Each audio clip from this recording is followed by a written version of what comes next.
So, hello everybody, Namaste, and welcome back to my YouTube channel Job and Scholar. I'm Dr. Kamika Chaudhary, and I am an assistant professor in a government PG college. ठीक है, आज के इस video में मैं आप लोगों से बात करूंगी, पता है किस बारे में? How to become an assistant professor, जो कि एक बहुत जनरल क्वेश्चन है, बहुत सारे लोग मुझसे पूछते रहते हैं. एंड साथ ही साथ में व्हाट आर ऑल दो steps that can make you stand out from the entire crowd who are preparing for becoming an assistant professor. तो इन्हीं सारी चीज़ों के बारे में आज बात करने वाले हैं. कोशिश करूँगी बहुत छोटी वीडियो रखूँ जिससे कि आपको कम समय में ज़्यादा से ज़्यादा इन्फॉर्मेशन मिल सके. ठीक है, तो सबसे पहले सबसे अच्छी बात ये है कि आप लोगों को एटलीस्ट पता है कि आप लोगों को असिस्टेंट प्रोफेसर बनना है. ठीक है, there are so many people जिनको लास्ट तक नहीं पता होता कि आखिर करना क्या है. तो अगर आप लोग क्लियर हैं अपने हेड में कि आप लोगों को असिस्टेंट प्रोफेसर बनना है, तो ये कुछ स्टेप्स हैं, अगर आप उनको फॉलो करोगे तो आप like there are more chances कि आप असिस्टेंट प्रोफेसर बन सकोगे. अब मैं क्यों वो पर्सन हूँ जो आपको इस बारे में बता सके. यहाँ पे मैं बता देती हूँ आप लोगों को कि मैंने जो है प्राइवेट यूनिवर्सिटी में भी काम किया है एंड अभी मैं गवर्नमेंट में भी असिस्टेंट प्रोफेसर हूँ. तो मेरे पास एक तो दोनों जगह का एक्सपीरियंस है. दूसरी बात ये है कि असिस्टेंट प्रोफेसर बनने के लिए जो यूजीसी नेट का रिक्वायरमेंट होता है, तो मैं साथ ही साथ में यूजीसी नेट क्वालिफाइड भी हूँ. ठीक है, तो इसलिए because I have seen both the worlds, so I know कि कौन से वाले लाइन में आप कैसे एंटर कर सकते हैं एंड कौन कौन से आपके प्रॉज हैं एंड कौन कौन से आपके कॉन्स हैं, प्रॉज एंड कॉन्स दोनों. ठीक है, तो in spite of entering into the pros and cons, I would just tell you कि अगर आप जानते हैं कि आपको असिस्टेंट प्रोफेसर बनना है, आप अभी अपनी ग्रेजुएशन में हैं या you are in your post graduation, so सबसे पहले रिक्वायरमेंट आपका होता है कि आपके पास एक मास्टर्स की डिग्री प्रेजेंट हो. ठीक है, अगर आपके पास मास्टर्स की डिग्री प्रेजेंट है तो उसके साथ में भी आपको कुछ और चाहिए है, एंड वो कुछ और है आपका यूजीसी नेट का एग्जामिनेशन.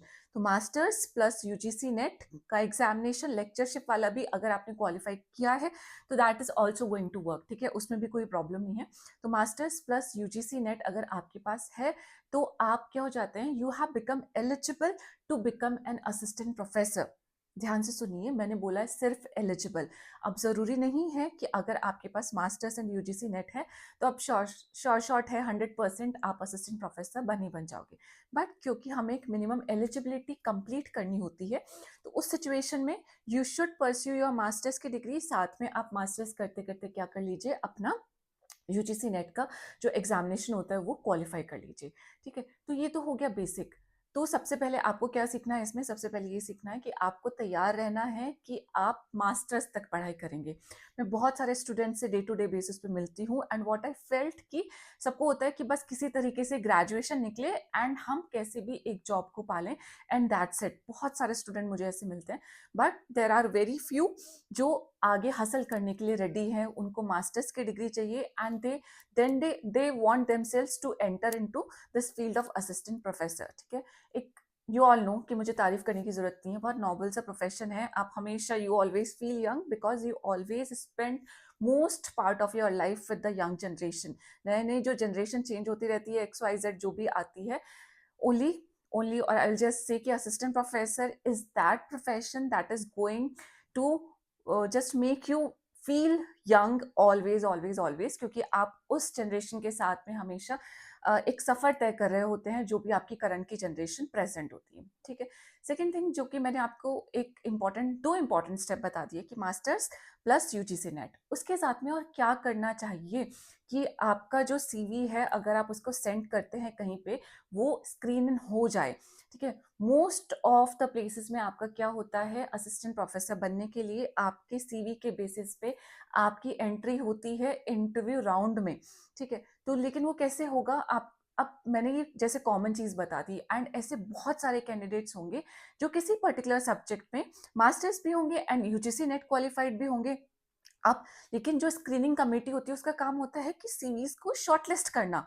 वो शॉर्टलिस्ट करने का क्या क्राइटेरिया है वो जानना बहुत जरूरी है, जिससे कि आप उस पर अपने बैचलर्स टाइम से लेके and till you complete your masters का टाइम उस पर काम कर सके. एंड यू नो कि आप अगर ये चीजें अचीव कर लेंगे, you will have the highest of the chances in order to be an assistant professor. यहाँ पे आज मैं अभी बात कर रही हूँ, ये जो मैं चांसेस की बात कर रही हूँ या ये जो मैं जर्नी की बात कर रही हूँ for becoming an assistant professor. ठीक है, तो क्या है वो, जो सीवी आपका देखा जाता है ना, उसमें आपका एक एपीआई स्कोर कैलकुलेट किया जाता है, एकेडमिक परफॉर्मेंस इंडेक्स। ठीक है, एकेडमिक परफॉर्मेंस इंडेक्स क्या है? सारे स्टूडेंट्स, अगर आप लोग ग्रेजुएशन में हो ना, तो प्लीज अपनी परसेंटेज पे ध्यान दीजिए, अपने ग्रेजुएशन पे भी, आपके पोस्ट ग्रेजुएशन पे भी, क्योंकि ये जो परसेंटेज है ना, ये मैटर करेगी अगर आपको असिस्टेंट प्रोफेसर बनना है तो। 60% एंड 80% का candidate are not equal at all. Please ध्यान दीजिए, ध्यान से सुन लीजिए। 60% का कैंडिडेट प्लस 90% का कैंडिडेट आर नॉट इक्वल, क्योंकि जो स्क्रीनिंग कमेटी होती है उसका काम होता है कि आपका जो जो अचीवमेंट है, फॉर एग्जाम्पल आपका बैचलर्स की डिग्री है आपके पास, उसमें आपके 60% मार्क्स आए, तो एक हमारा ब्रैकेट बनाया हुआ है कि जितने भी स्टूडेंट के 60 से लेके 70% तक मार्क्स आएंगे, तो उनको जो स्क्रीनिंग कमेटी है बैचलर्स वाले कॉलम में 5 नंबर दे देगी, फॉर एग्जाम्पल। ठीक है, जितने कैंडिडेट के बैचलर्स की डिग्री में 70 से 80% मार्क्स आए हैं, उनको स्क्रीनिंग कमेटी 6 नंबर दे देगी।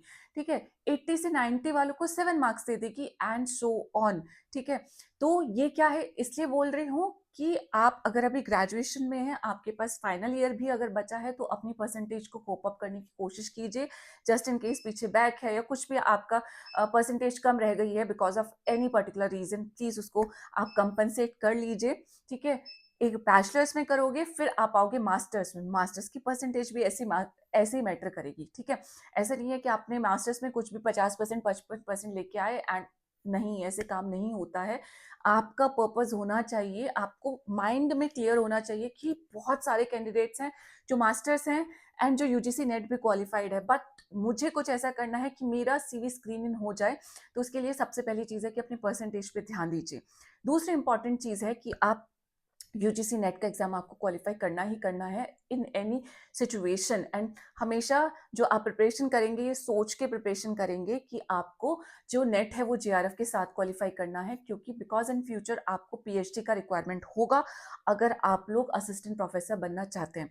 बनने के लिए नहीं है, लेकिन अगर आप असिस्टेंट से एसोसिएट भी बनना चाहेंगे, एसोसिएट से आप प्रोफेसर भी बनना चाहेंगे, तो उन सारी चीज़ों में आपका रिक्वायरमेंट आ जाएगा नेट, सॉरी नेट नहीं, पीएचडी करने का। ठीक है, तो पीएचडी करने के लिए अगर आप नेट जेआरएफ क्वालिफाई होंगे, so that is going to play an important role for you in order to get the admission for the PhD वाला थिंग। लेकिन पीएचडी आप क्या कर सकते हैं, असिस्टेंट प्रोफेसर बनने के बाद भी कर सकते हैं, वो चॉइस होती है आपके पास। ठीक है, अगर आप लोगों के पास अभी टाइम है, ठीक है, अभी सिलेक्शन नहीं हुआ है, तो जैसे आपका मास्टर्स कंप्लीट हो, आप फटाफट से क्या कीजिए, पीएचडी में एडमिशन ले लीजिए। मैंने ऐसा ही किया था, मैं असिस्टेंट प्रोफेसर बाद में बनी हूँ and I have completed my I think 4 years of the PhD वाला ड्यूरेशन, बट बिकॉज एलिजिबिलिटी थी मेरे पास masters plus PhD, masters plus NET, तो इसलिए I just get through with that particular thing, assistant professor बनने वाला। तो 3 चीजें मैंने आपको बता दी हैं। आप परसेंटेज पे ध्यान देंगे, मास्टर्स की डिग्री आपको चाहिए, नेट का एग्जाम आपको क्वालिफाई करना है। अब चौथी चीज जो बताऊंगी, क्योंकि आप मास्टर्स कर रहे होंगे, तो उस मास्टर्स के टाइम पे आपको फोकस करना है कि आप कम से कम 2 रिसर्च पेपर लिख लें, क्योंकि रिसर्च पेपर के भी मार्क्स होते हैं, जो मैंने अभी एपीआई स्कोर बोला है ना। ठीक है, इस वीडियो के एंड में या इस वीडियो के अगर आप डिस्क्रिप्शन बॉक्स चेक करोगे, तो वहां पे एपीआई स्कोर का एक लिंक लगा दूंगी मैं, पूरी पीडीएफ प्रेजेंट है। उस पीडीएफ को चेक करके आप क्या कर सकते हो, अपनी प्रिपरेशन को क्या कर सकते हो, टारगेट कर सकते हो कि this is my point 1 that I need to achieve, कि मेरा परसेंटेज ठीक हो। दूसरा पॉइंट मेरा हो सकता है कि मैं कोई ना कोई रिसर्च पेपर अपना यहाँ पे जरूर कंप्लीट कर लूँ, एंड जितने ज्यादा करोगे, कम से कम 2 से 3 तो कर ही लेना। ठीक है, आप किसी भी पर्टिकुलर फील्ड में मास्टर्स कर रहे होंगे, आप ऑब्वियसली अगर आप बैचलर्स भी कर रहे हैं अभी, तो आजकल के टाइम में, तो आप बैचलर्स के टाइम से ही अपना रिसर्च पेपर लिखना स्टार्ट कर सकते हैं। सो मास्टर्स तक आते आते 2 से 3 आप रिसर्च पेपर कंप्लीट कर लीजिए। साथ ही साथ आई एम सॉरी, साथ ही साथ में आपका एक कॉलम होता है वहां पे, किस चीज का, एक कॉलम होता है कि आपको स्टेट लेवल पे या सेंट्रल लेवल पे कोई अवार्ड या रिकॉग्निशन मिला है या नहीं मिला है। तो जैसे मैंने अभी आपको बोला ना कि आप क्या कर सकते हैं, रिसर्च पेपर लिखोगे, तो रिसर्च पेपर को ही अगर आप इतना बेटर बना देते हैं कि आपको बेस्ट पेपर का अवार्ड मिल जाए, बेस्ट पोस्टर का अवार्ड मिल जाए, तो वो भी आपको क्या करेगा, वो भी आपको हेल्प ही करने वाला है, उस कॉलम को भी आप फिल कर लेंगे। टोटल ऐसे करके आपके 100 मार्क्स होते हैं, एक एक करके आपको अचीव करना होता है। साथ ही साथ में आपका होता है कि क्या आपके पास, क्योंकि मैंने बोला कि मैं गवर्नमेंट असिस्टेंट प्रोफेसर बनने की बात कर रही हूँ, कि आपके पास जो है कहीं का एक्सपीरियंस है क्या, तो प्लीज़ अपने आप को अगर आप मास्टर्स करते हुए आपका जो यूनिवर्सिटी हो आपको परमिशन देती है तो आप इंटर्नशिप ज़रूर कीजिएगा। साथ ही साथ में अगर कहीं पे जॉब का एक्सपीरियंस आपके पास होता है, चाहे पार्ट टाइम जॉब ही क्यों ना हो, चाहे आपका लेक्चर बेसिस पे ही आपको कोई पढ़ाने का आपको अपॉर्चुनिटी देता है, तो प्लीज़ आप उसमें ज़रूर जाइए। That is also going to matter at least at the interview का टाइम। ठीक है, तो ये सारी कुछ इंपॉर्टेंट चीज़ें थी एंड आप लोगों को यहाँ पे एक इम्पॉर्टेंट टिप दे देती हूँ। वो इम्पॉर्टेंट टिप ये है कि हमारा जो यूजीसी नेट है ना, अगर आप लोगों को यही लगता हो ना कि यही 2-4 सब्जेक्ट्स हैं, आपने Hindi, English, math, science, political science, ठीक है, अगर आपका साइंस में आपका बॉटनी, ज़ूलॉजी हो गया, देन आप केमिस्ट्री में चले जाते हैं, उसके बाद आप कंप्यूटर्स में चले जाते हैं। ये कुछ मतलब काउंटिंग के सब्जेक्ट्स होंगे जो आपको पता होंगे, 15-20 सब्जेक्ट होंगे। बट क्योंकि आप लोगों का जो टारगेट है that is to become an assistant professor, तो उस केस में क्या है मैं आपको बता दूं कि जो यूजीसी नेट का एग्जाम होता है ना, that exam is being conducted into 83 proper subject. यानी कि आपके पास चांस है कि उन 83 सब्जेक्ट्स में से आप एक सब्जेक्ट सेलेक्ट कर सकते हैं। ठीक है, जहाँ पे अब यहाँ पे क्या देख सकते हो कि कौन से ऐसे सब्जेक्ट है जिनमें थोड़ा कंपटीशन कम है, because we are going to work with the पूरा हम स्ट्रैटेजी के साथ काम करेंगे तो बहुत अच्छा रहेगा। उन 83 सब्जेक्ट्स में से आप एक अपना पर्टिकुलर सब्जेक्ट चूज कर लीजिए जहाँ पे कंपटीशन थोड़ा कम हो as compare to the another competition.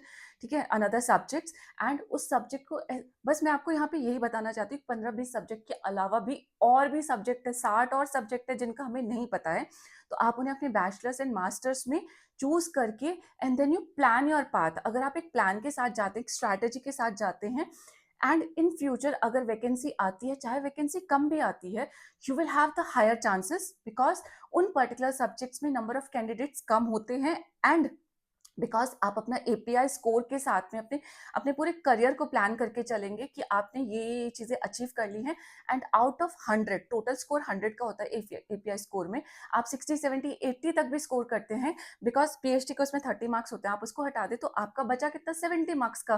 PhD अभी आप होंगे नहीं, जो लोग होंगे उनके लिए बहुत अच्छा है, लेकिन पीएचडी कंप्लीट करने के बाद ही उसमें वो 30 मार्क्स प्लस होते हैं आपके, 70 मार्क्स बचे हैं, तो उन 70 मार्क्स में एटलीस्ट आप पूरा का पूरा स्कोर कर सके। ठीक है, जो लोग जल्दी देख रहे हैं उन लोगों के लिए बहुत अच्छा है।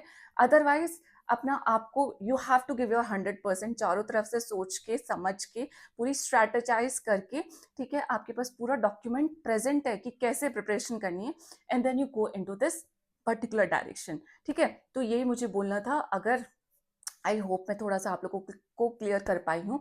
इसके साथ में आप क्या कर सकते हैं, डॉक्यूमेंट में आपको ज़रूर दिखा दूंगी, ठीक है, चाहे स्क्रीन पे लगाऊं चाहे डिस्क्रिप्शन बॉक्स में, वो आप चेक कर लेना। जब मैं एडिट करूंगी इस वीडियो को तो मुझे लगता है मेरे को याद भी नहीं रहेगा कि मैंने क्या बोला था, स्क्रीन पे लगाऊंगी आपको, लेकिन आप कहीं ना कहीं वीडियो में ज़रूर मिल जाएगा। तो स्पेशल टिप यही है, रिसर्च पेपर पर ध्यान दीजिए। Research paper are going to make a difference. Research paper चाहे आप चैप्टर लिख लीजिए चाहे रिसर्च पेपर लिख लीजिए, ठीक है, वो आपका अपना वो है क्या आपका माइंडसेट है, आपका इंटरेस्ट है। दूसरा, ध्यान दीजिए कि किस सब्जेक्ट को चूज करना है। Subject selection is going to play a very very vital role. ठीक है, सो मेरे ख्याल से ये ही कुछ इंपॉर्टेंट बातें थी। अगर आपको और क्वेश्चन होंगे तो मैं एक और नई वीडियो बना दूंगी, क्योंकि वीडियो कोई स्क्रिप्टेड नहीं होती है, कोई प्लान वीडियो नहीं बनाती हूँ मैं, बस मेरा मन किया कि मैं बता देती हूँ कि आप गवर्नमेंट में असिस्टेंट प्रोफेसर कैसे बन सकते हैं। ठीक है, दूसरा कोशिश करती हूँ, अभी अभी आइडिया आया है कि प्राइवेट से गवर्नमेंट का जो जर्नी है वो आप कैसे ट्रैवल कर सकते हो। ठीक है, एंड प्राइवेट में जाने के लिए क्या क्या इंपॉर्टेंट रिक्वायरमेंट्स हैं, ठीक है, एंड क्या क्या ज़्यादा इंपॉर्टेंट रिक्वायरमेंट नहीं है, वो कोशिश करूंगी नेक्स्ट वीडियो में आप लोगों को बताऊं। अभी आप लोग प्लीज़ नोट डाउन कर लीजिए पॉइंट्स को कि ये चीज़ें मुझे करनी है, and this is how I am going to achieve my target. So all the very best to all of you, and I'll just come back to you in my next video. Till then, just take care of yourself. साथ ही साथ में मेरे channel को subscribe कर दीजिए and video को like कर देना। ठीक है, हाइप भी कर सकते हो यार, हाइप का भी आता है ना, साइड में एक ऑप्शन आप लोगों के पास, तो प्लीज़ हाइप भी कर देना। एंड उसके साथ में अगर लगता है कि कोई और आपका फ्रेंड है, रिलेटिव है, वो असिस्टेंट प्रोफेसर कैसे बन सकता है, वो उस चीज़ की प्रिपरेशन कर रहा है, तो क्या कर देना, उसको वीडियो शेयर भी कर देना। ठीक है, मुझे पता है मैं मेरी चैनल पे ज़्यादातर कंटेंट जो बनाती हूँ that is related to the job opportunities, लेकिन मुझे लगता है कभी कभी ये वाली चीज़ बताना भी बहुत इंपॉर्टेंट होता है। And if you are going to just like this video and आप लोगों को ये पसंद आती है, तो मैं ज़रूर ऐसी वीडियोज़ बनाती रहूँगी कि मैं आपको एक थोड़ा करियर काउंसलिंग टाइप कि जो मेरे पास इन्फॉर्मेशन है वो आप लोगों के साथ शेयर कर सकूँ। ठीक है, तो चलिए अभी चलती हूँ, अपना ध्यान रखिएगा। जय हिंद, नमस्ते, बाय बाय, थैंक यू।